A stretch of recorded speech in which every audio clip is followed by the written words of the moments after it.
Our first guest for this evening, the man who's done more for Parkinson's awareness than anybody since Catherine Hepburn in On Golden Ponds. Am I the only old person who saw that movie? Hello. Sorry. Now, John Peplow. John? As you know, we've got John McDonald. John McDonald.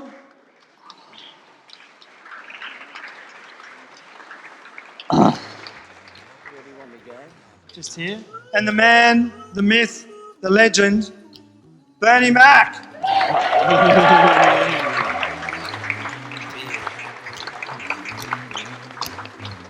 Don't trip on yourself. Oh, just give Be careful, Bernie. I put a lot of effort into this. You break it, you pay for it. Bernie. Oh, yeah, Bernie. I'm good. That's great. Right, okay, I'm settled. Okay, that's it. You can You can carry on now. Okay, so John, first of all, if you're wondering why it's set up like this, John thought that this was like Parkinson's version of Top Gear. Yeah. Well, we go really fast. Yeah, we're going to do a test drive, Yeah. You're going pretty fast at the moment, aren't you, Bernie? which would make me You're speeding. Jeremy Clarkson. Yeah. Yeah. Don't know about You'll be that. fired in a minute. A dubious honour. Can I go with the producers first? Oh, yeah, that's right. Okay. Yeah. Cool. John, firstly, you've got some thank yous that you need to make. Yes. That's fine. Thank you. Thank you. Thanks for all coming along. And it's also great to see a lot of familiar faces and unfamiliar faces. First, I like to acknowledge those who become a part of It's Not Funny. It's not about me. It's not about, it's about Bernie and the dolls and or the Jets or whatever, and about all of us here tonight. But it's about a community. The idea was that, as Gary rightly put, the inmates have taken over the asylum, and that's what we're doing. So it's just a thought that we can encourage people to work together to make something, happen, as opposed to relying upon somebody else. And there's a lot of things that come out from that which help us in the long run, and other people understand what we're going through in a more of a positive sort of way. I'd like to thank almost everybody, but of course the list would be great. So there's only a couple that I really want to point out for particular reasons, because they've shone like bright stars. One of them you can't actually see at all, and she's just simply fantastic, and that's Marta. Marta, would you like to... Don't jump.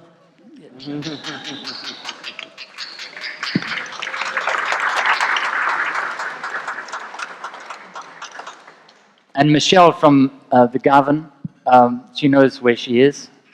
I can see her hiding over there. Great people to work for and work with. When one thinks of an institution like this, ivory doors, hard to break in, if you can put it that way, one form or another. It's been amazing how they've worked together with us in such a positive and upbeat sort of way. I'd like to also highlight the makers of the dolls, Shane and Leanne Rolton from WYSIWYG 3D, and he's going to put his hand up over there, and he's waving it around.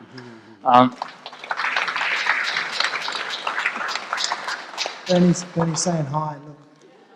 Hello. I had the crazy idea of creating a merchandise because I wanted to actually give back. If somebody was giving us some financial or assistance, I wanted them to get something back in return.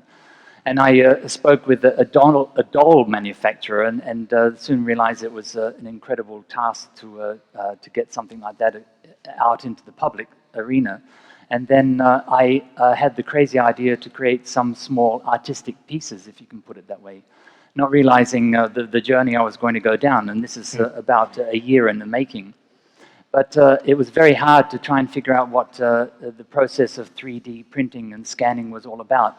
And I had so many people say that the only person you should actually speak to is Shane from WYSIWYG 3D, and believe me, it's been a great learning curve. So if anybody wants any 3D scanning,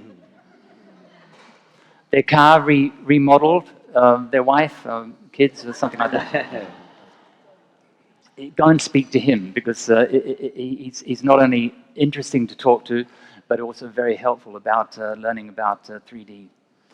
Oh, also, I'm sure he's hiding somewhere, but it's not funny. Is not only about Parkinson's disease and about making people feel good.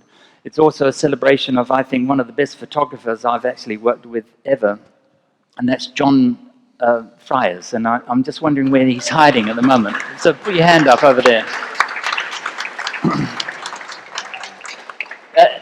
Don't hide, even trying to.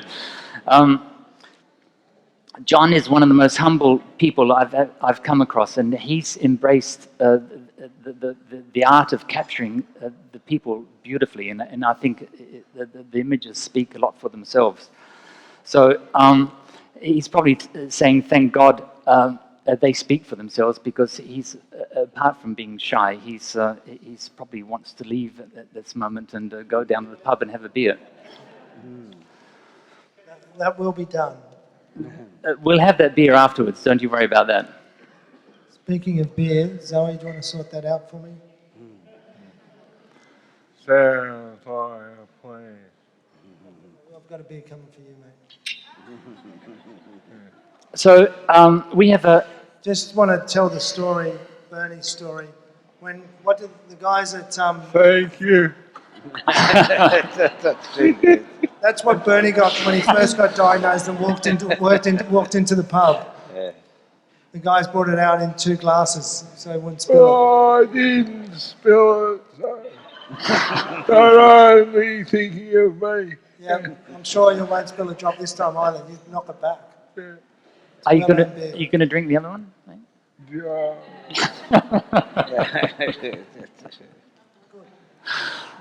No, after you. No, we'll share it around. John, do you want to drink No, this I've one? got one. Okay. Cheers, Bernie. Cheers. Cheers, everyone. Bernie, well done. So, with a background in marketing and branding, which is what we've got, we could see that there's a different way of approaching building awareness. And for us, it's more like how we would work normally with clients. We saw Parkinson's as a brand, as our client, and we treated it accordingly. And we made steps to try and understand who we were going to speak with and how we were going to speak with them. So instead of doing something that's fairly traditional, promoting It's Not Funny or an institution or some sort of organization, the art of really good advertising is campaigns, something that's memorable. And so Bernie and the Garvan have participated in an extraordinary event to create further awareness based upon the notion of being happy, which is what, in a sense, is all about what people want to achieve and what they can achieve with not only Parkinson's disease, but many other things.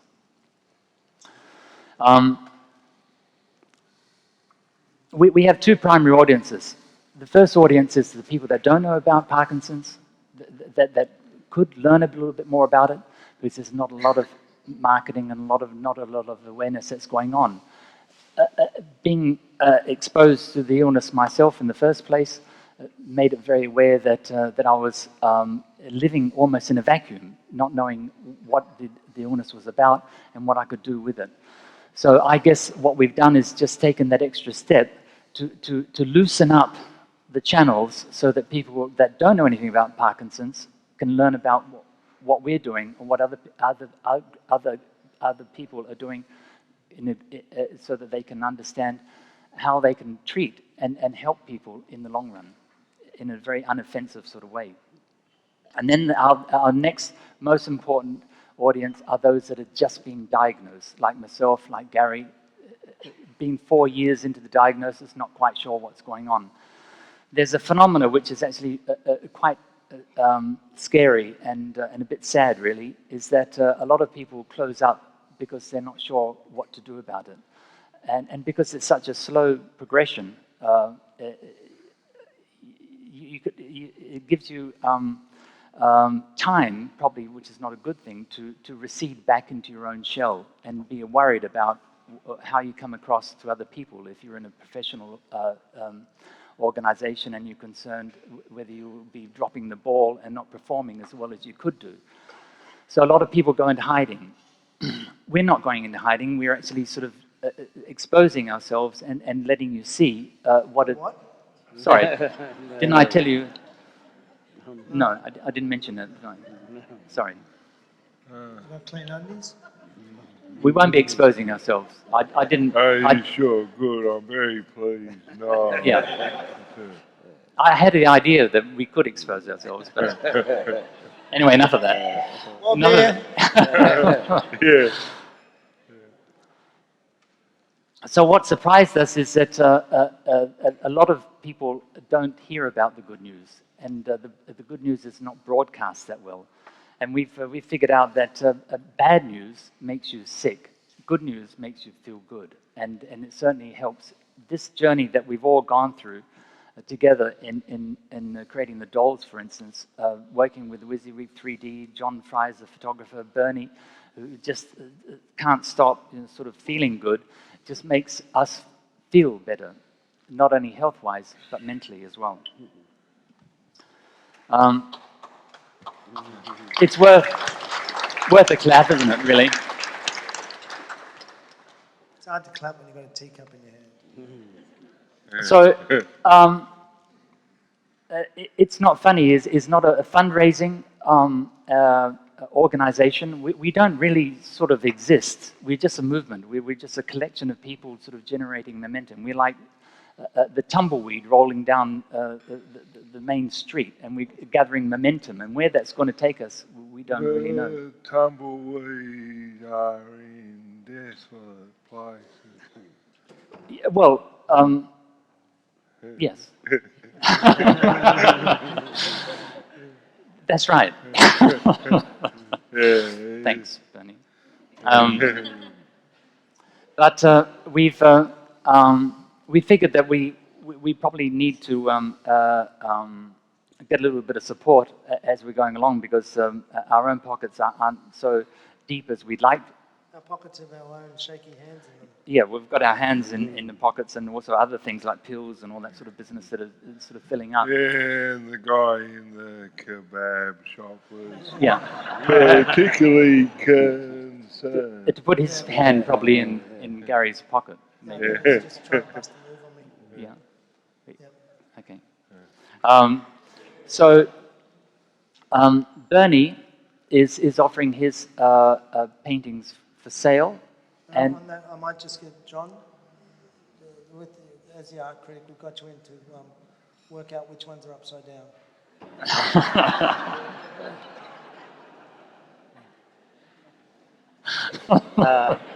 This is like one of those intelligence tests, isn't it? It's just, you know that cartoon in The New Yorker where the artist is standing in the gallery in front of a painting which is just one black dot on a white square, and he's going, "Damn, they've hung it upside down." So you see, it's not an easy matter deciding what's up and what's down. Well, what's your critique of the pictures? Well, if I were to come along and say, they're all terrible pictures and, Bernie's a complete fraud, well, I'd be out of here in a minute, wouldn't I? Not to worry. Not to worry. Probably correct.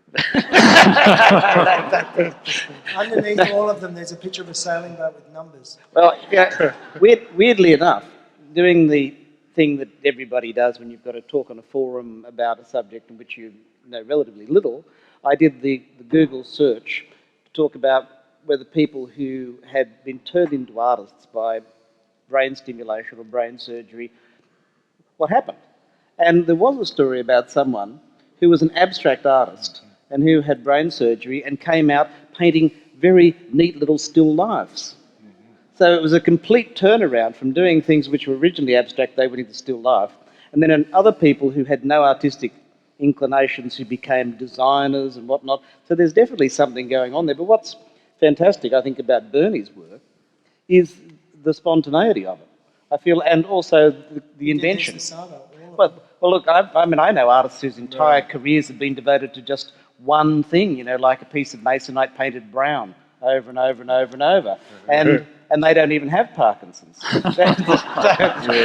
So to see how much invention and how much energy is going on in Bernie's work is really quite inspiring. And the other thing that's inspiring is that Bernie's not doing it as art therapy, because the vast amount of stuff that you read about with illness, disease, and Parkinson's when it comes to art is all about therapy.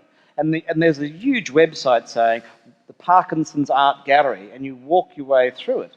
And as you walk through it, there are pictures of, you know, stallions on the beach and log cabins and unbelievably dreary things. And these are all sort of recommendations by people who found it to be great therapy to do this. Well, Bernie's not doing that. He's doing the opposite. He's getting in there and letting it all hang out. And what you're seeing is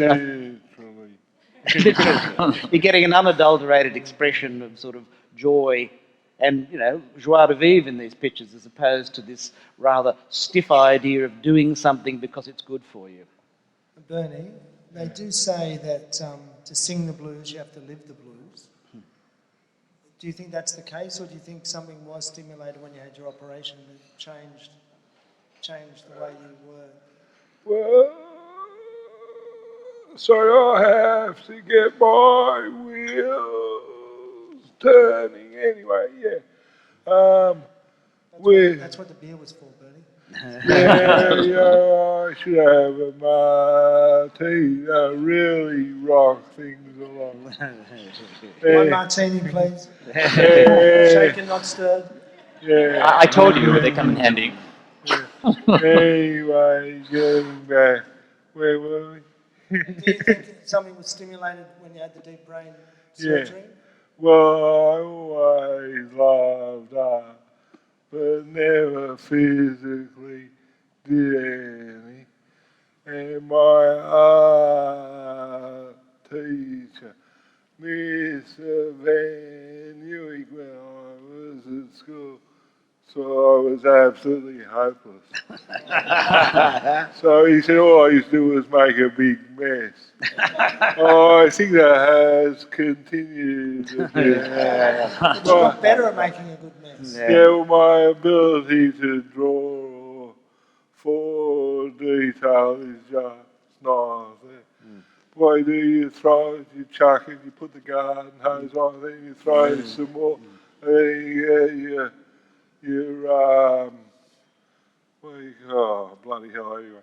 Yeah, a whole lot of bits and pieces, and that's what happened. Well, your work is absolutely brilliant. I think There you go. well, not only brilliant, there's already been a few sold. Thank you. Before we even started tonight.